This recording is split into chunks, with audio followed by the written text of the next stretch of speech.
అన్ని రకాల వస్త్రాలపై up to 66% of.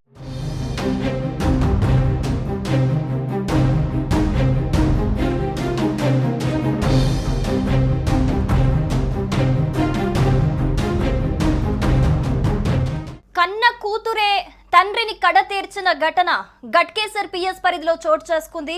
తన అక్రమ సంబంధానికి తండ్రి అడ్డుపడుతున్నాడని, అలాగే మరోవైపు భార్య శారద కూడా రోజు తాగొచ్చి మానసికంగా వేధిస్తున్నాడని చెప్పి తల్లి కూతుళ్ళు అలాగే ప్రియుడితో కలిసి కూడా వాళ్ళు తాగే కళ్ళులో విషం ఇచ్చి మరి చంపినట్లుగా తెలుస్తోంది. ఈ ఘటనకి సంబంధించిన పూర్తి డీటెయిల్స్ తెలుసుకునే ప్రయత్నం చేద్దాము. మనకి లైవ్ లో ప్రేమ్ జాయిన్ అవుతున్నారు డీటెయిల్స్ అందించడానికి. ప్రేమ్, ప్రస్తుతం మనం కవాడిగూడలో ఉన్నాం. కవాడిగూడలోని ముగ్గు బస్తీలో ఉన్నాం. ఇక్కడే మనీషా అనే కూతురు తన తండ్రి లింగంను దారుణంగా హతమార్చిన సంఘటనకు సంబంధించి ఏరియా అంతా కూడా ఒక్కసారిగా ఉలిక్కిపడింది. ఇప్పుడు ప్రస్తుతం మనం అదే ఇంటి దగ్గరే ఉన్నాం. ఇదే ఆ ఇల్లు, లింగంకి సంబంధించిన ఇల్లు ఇది. వాళ్ళ సిస్టర్ కూడా మనతో ఉన్నారు. ఒకసారి మాట్లాడే ప్రయత్నం చేద్దాం.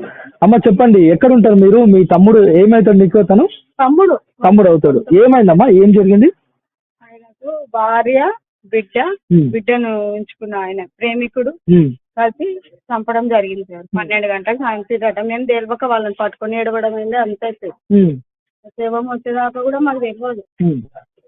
ఇక ఇట్లా అయిపోయింది సార్. వాళ్ళని అయితే తగిన శిక్ష చేయండి. మీరు ఏం చేస్తారు వాళ్ళతో కలిసి అంటే ఏడవడం అట్లాంటివి చేసిరా? మీకు తెలియక ఏడ్చినాం సార్. మా మర్దనే కదా ఇప్పుడు మా తమ్ముడు. అవును, తమ్ముని భార్య. చేసినాం. మాకు ఇంత పెద్ద డ్రామా ఉందని మాది ఎప్పుడు తెలిసింది మరి మీకు? అక్కడ పిఎస్ కాడ తెలిసింది. అది నాకు కూడా చెప్పారు. మా చెల్లె పోతే చెల్లె చెప్పారంట. ఎవరు అనుకున్నామ్మా అంత ఇట్లా మన బిడ్డనే చంపేసింది, వాడు అంటే పోలీసులు చెప్పిందాక తెలియదా మమ్మీకి? కర్మకాండాలన్నీ చేసేసిరు. ఇంకా వాళ్ళు ఈ రోజు కొంచెం వండుకపోయి పెట్టేసి ఎవరు ఇందాక మెంటాం సార్. ఏమి మాకు పిల్లలు ఆడపిల్లలకి మగవాళ్ళు ఉన్నారు సార్, మాకు పిల్లలు ఉన్నారు. తెలుసు కదా సార్ ఎంత గలీజ్ ఉంటుంది. వాళ్ళు మీరు ఎక్కడ ఉంటారమ్మా? ఎక్కడ ఉంటారు? ఇక్కడ దగ్గరే ఉంటుంది. ఇక్కడ రాము. అదే ఒకటే పండగ కోసం బోనాలకి అప్పేతరం పెద్దలు పెట్టేది. అదే మేము అమ్మున్నప్పుడు వచ్చినాం. ఇప్పుడు ఆయనతో వస్తున్నాం. అమ్మ దగ్గర కూడా ఎట్లుండేది మీ తమ్ముని తోట? మీరు మంచిగా ఉండేదా? మరి ఎందుకు ఇట్లెందుకు చేసింది ఆ అమ్మాయి మనీషా? మనిషిని ఏం చేస్తారో తల్లిని పిల్లని అయితే తగిన శిక్ష ఇవ్వాలని మీరు. అంటే శిక్ష అంటే ఏం చేయాలి? అలాని చంపేసేయండి. ఆ తమ్ముడు ఎట్లా చచ్చిపోయినాడు చంపేసేయండి అంతే. అంటే కళ్ళు తాగిండు అంటే ఎట్లా చనిపోయింది అనుకున్నారు మరి మీరు? బాగానే అంటే మీరు ఏం తెలుసుకోలేదా? అంటే మేమేమనుకున్నాం సార్, అక్కడ పని పోతాడు. పని పోతే ఎక్కువ అరుస్తాడు, ఆయన తిడతాడు కంటే పొగలు వస్తే జరుగుండి అట్లా అంటాం కదా. ఈ నోటిఫికేలా మళ్ళా సెక్యూరిటీ జాబ్ చేస్తాడు కాబట్టి అక్కడ ఎవరైనా ఏమన్నా దొంగలు ఎక్కకపోతే వీడు కనిపించిండేమో, వీడిని తీసుకుపోయి అట్లా చేసిందేమో అనుకున్నాం. చేసిందంటే ఇంటోళ్ళు అనేసరికి మేము చచ్చిపోయినాం సార్. మేము కూడా ఇంటోళ్ళు అనేసరికి వాళ్ళని కొట్టుమన్నారంట. మా చెల్లి కొట్టాను. నేను ఈడుంటే నేనైతే కొడుతున్నాను. మళ్ళీ ఏం తెలియనట్టు వచ్చిరమ్మా? పడేశ్వరి శవాన్ని పడేశ్వరి చెరువులా మళ్ళీ వచ్చి ఇన్నే ఉండరా? ఏం తెలియనట్టు సూపర్ యాక్టింగ్ చేసింది సార్. ఇక్కడ కూర్చుంది, అక్కడ అసలు పడుకుంది సార్. అట్లా చచ్చిపోతే ఆమె పడుకుంటారా? టెన్షన్ ఉంటుంది కదా. ఏ టెన్షన్ వాళ్ళలేదు, బిడ్డ వాళ్ళలేదు, తల్లి వాళ్ళలేదు. బిడ్డ అంటే కూడా మాకు అసలు కంటితో కూడా నేను చూడలేదు. పెళ్లి కాలేదు అమ్మ అమ్మాయికి? మనీషాకి పెళ్లి కాలేదు. ఇద్దరు కొడుకులు ఇచ్చేసి మగ నేను ఇచ్చేసి ఆ కొత్త తూర్కొని పట్టుకున్నాను. మరి ఇప్పుడు మంచిగా ఆయనతోటే ఉందా? జైల్లో ఉందా? జైల్లోనే ఉంది. జైల్లోనే ఉంది. మరి తెలియకుండా వచ్చినా పెళ్ళి ఇద్దరు పిల్లలు ఉన్నాక కూడా పిల్లగాని పట్టుకొని తండ్రిని చంపడం తప్పని తెలియకపోవచ్చునా? ఎట్లా మీతో ఎట్లుండేది అమ్మాయి మనీషా? ఎప్పుడు మూడి మొఖం వేసుకొని ఉండేది. ఏదో అమ్మాయికి రాదు పాపం. దీనికి భర్త ఏమన్నా ఇదండి అనుకొని మేము అనుకున్నాం కానీ అంత దాందే తప్పు. దాని భర్త కూడా మంచోడా? ఏం చేస్తాడా? అది ఆటో నడిపిస్తాడు. మరి ఇప్పుడు ఏం చేయాలంటారా మమ్మీ? డిమాండ్ ఇది ఏం చేయాలని? ఇప్పుడు మీ తమ్ముని చంపే మీకు తెలియకుండా చంపే అన్నీ మంచిగా నటించారు. అసలు ఏం తెలియనట్టు నటించారు. మీరు ఏం చేయాలంటే వాళ్ళని కూడా అట్లనే చంపితే మాకు కూడా కొంచెం మంచిగా ఉంటుంది. కేసు అయిందా ఇప్పుడు? ఎక్కడ ఉండాలి? కేసు అయింది. వాళ్ళు ఏ జైల్లో తెలియదు. మీరు విన్నాం కదా, వాళ్ళు ఓ గొప్ప నటులు అని చెప్పొచ్చు. వీళ్ళు ఇక్కడ ఎవరైతే లింగంని చంపిన భార్య కావచ్చు, అదేవిధంగా ఆ కూతురు కావచ్చు మనీషా, అతని ఎవరైతే బాయ్ ఫ్రెండ్ ఉన్నాడో తన పేరు జావేద్, ఈ ముగ్గురు కూడా ఈ ఇంట్లోనే చంపిరు.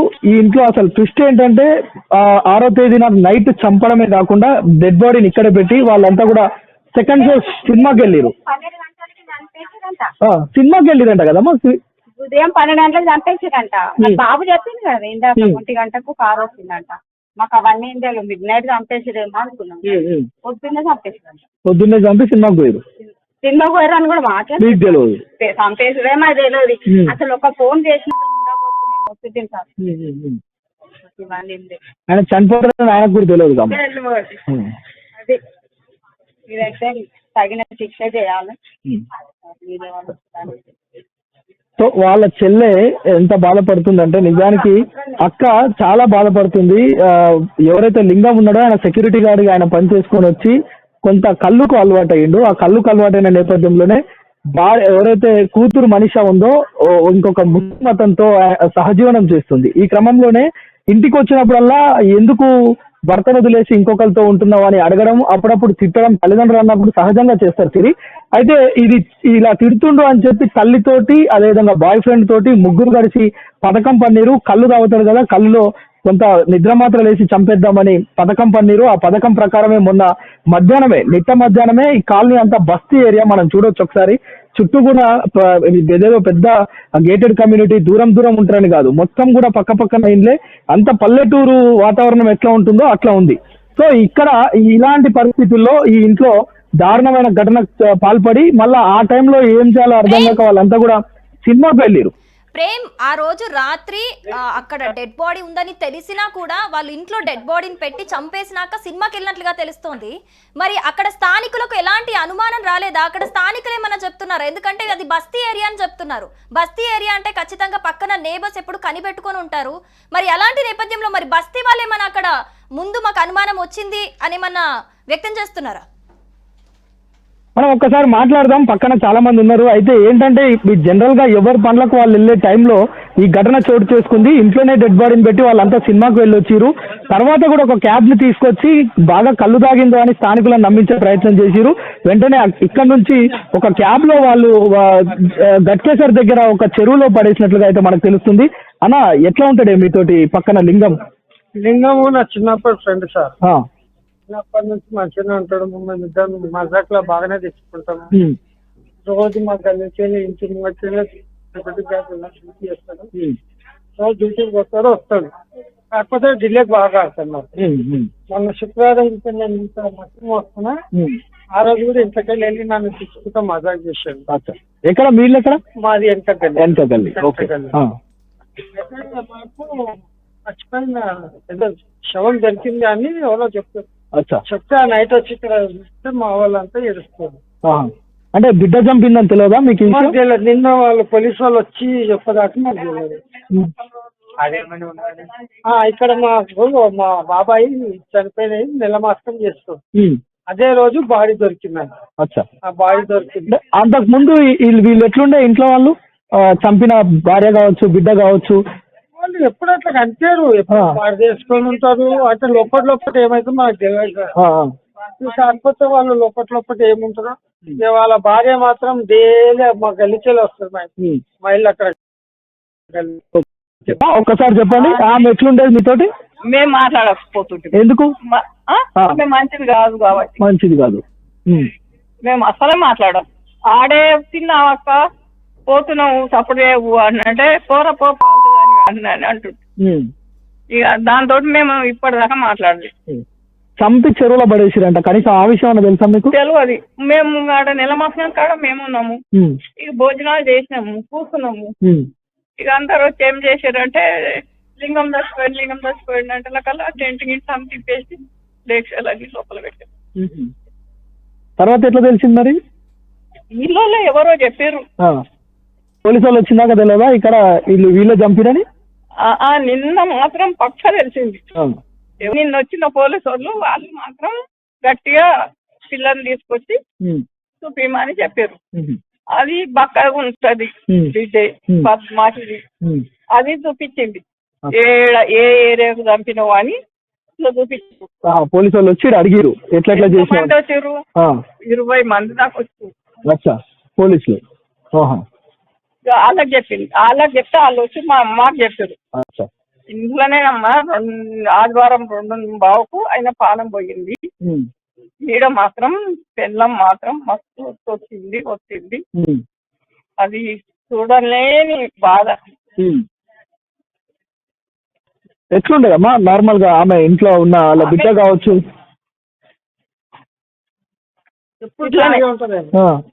మరి అట్లుండేటమ్మా భర్తను ఎట్లా గుద్ది చంపింది? ఉంచుకున్నాడు ఉన్నాడు కదా, తూర్పుడో డకలోడో పిచ్చకుంటాడో మాకు తెలియదు. ఆయనతోటి అన్ని రోజులకి పొద్దున్న తాగరో తిన్నరో మాకు తెలియదు. ఇక అన్ని పాపం పానం మింగిరి. తల్లి బిడ్డే మింటాడు, బిడ్డ మింటాడో తల్లి మింటాడు. చూస్తున్నాం కదా సిరి, ప్రస్తుతం వాళ్ళ ఇంటి దగ్గర మొత్తం కూడా చాలా అంటే అమాయకంగా ఉండేవాళ్ళంట ఆ తల్లి బిడ్డలు ఇద్దరు కూడా. అంటే శారద కావచ్చు, మనిష కావచ్చు, వాళ్ళంతా కూడా అంటే వాళ్ళకు ఎవరికి కూడా ఊహించలే అంటే లింగాన్ని ఇట్లా చంపేస్తారు, ఆ తర్వాత డెడ్ బాడీని తీసుకుపోతారు. ఆ డెడ్ బాడీని తీసుకుపోయిన విషయం కూడా బయటకు తెలియకుండా చేసిరు. నిన్న పోలీసులు వచ్చి ఏదైతే రీకన్స్ట్రక్ట్ చేస్తున్నారో ఆ సమయంలో 20 మంది పోలీసులు వచ్చి ఇక్కడ చెప్తే గానీ విషయం బయటకు తెలిసింది. అప్పుడు వీళ్ళందరికీ అర్థమైంది తల్లి బిడ్డలే తను ఎవరైతే బాయ్ ఫ్రెండ్ ఉన్నాడో ఆ ముస్లిం వ్యక్తితో కలిసి, జావేద్ అనే వ్యక్తితో కలిసి ఇక్కడ హత్యకు పాల్పడింది అని చెప్పి స్థానికులు అయితే చెప్తున్నారు. ప్రస్తుతం వాళ్ళని పోలీసులు అదుపులోకి తీసుకున్నారు, వాళ్ళను కస్టడీలో ఉన్నారు. సిరి రైట్ ప్రేమ్. సో మొత్తంగా అది నిందితులు మనీషా అలాగే శారదకి సంబంధించి వాళ్ళైతే స్థానికులు వాళ్ళు చాలా అమాయకంగా ఉండేవాళ్ళు. బట్ అలాంటి వాళ్ళు ఇంత దారుణానికి ఒడిగడతారో అని మేము అనుకోలేదు. పోలీసులు వచ్చే వరకు మాకు ఈ విషయం తెలియదు అని చెబుతున్నారు. అలాగే ఆ రోజు 6వ తేదీ రోజు పొద్దునే తండ్రికి తాగే కళ్ళులో విషమిచ్చి అప్పటికి చావకపోతే తల్లి ఒక పక్క, కూతురు ఒక పక్క కాళ్ళు చేతులు కట్టేసి మరి మొహం మీద దిండు అదిమి పెట్టి మరి చంపే ప్రయత్నం చేశారు. అప్పటికి కూడా ఊపిరి ఆడకపోతే చివరగా చున్నీకి మెడకు పెట్టేసి ఉరి తీసే ప్రయత్నం కూడా చేసినట్టుగా తెలుస్తోంది.